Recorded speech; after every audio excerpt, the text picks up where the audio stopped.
Бәріміз бала күнді сағынамыз. Ауылға бара қалсақ табылар із. Бөлек еді сол күннің әрбір сәті, бұл күні соны ойлап жабығамыз. Біріміз жанар сұлтан қожа болдық. Өткен күнге қолды көп созар болдық. Шыбық мініп жүретін бала кезден жүйрік мініп топтан да озар болдық. Сәкеннің сәні болды арманымыз. Көкшеден биік болды талғамымыз. Сыр сандықты оқыған жүйрік көңіл жайып салды бар сырын жан-жағымыз.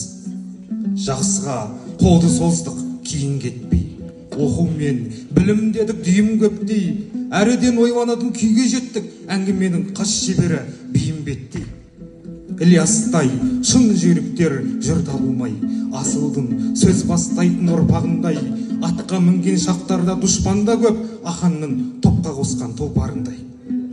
Батыраштар бітер ме жерге кірмей, бәйгенін тосып тұрар мергеніндей, шолып тұрсам бұл өмір ойландырар, шона Смаханның еңбегіндей.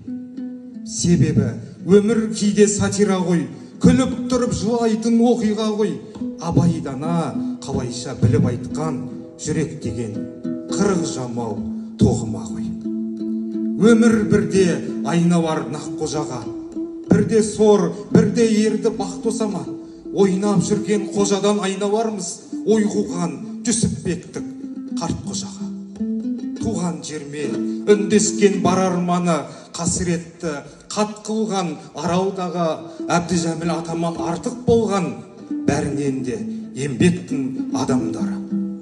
Қоғамға қозғаушы күш бола алғандар, қиянатты көп көріп қиналғандар, ең әсерлі кейіпкерлер деп білемін еңбектің адамдары. Ел амандар. Бабадай серт қылсақ бада бұзбай, бірлік қылсақ жарасып орта бұзбай, әр іске терең білім қажет етсек Әбіш Кекілбай адамыздай. Мұқағали жырлаған Фариза қыз. Бұл дүниеде естінің бәрі жалғыз. Қыз баласын сыйлаған халық едік, бұл күні кейбір іске қамығамыз. Қоғам бекен, адам бекен аямаған, қыз деген нәзік жан ғой, аяу адам, ата салтын білместер білсін деймін, қазақ қыздан еш нәрсесін аямаған. Жұлдыздай биік тұрар жарықтары, бір арнада тоғысқан бағыттары, мерейтойлар кеп жеткен құтты болсын, әдебиет әлемнің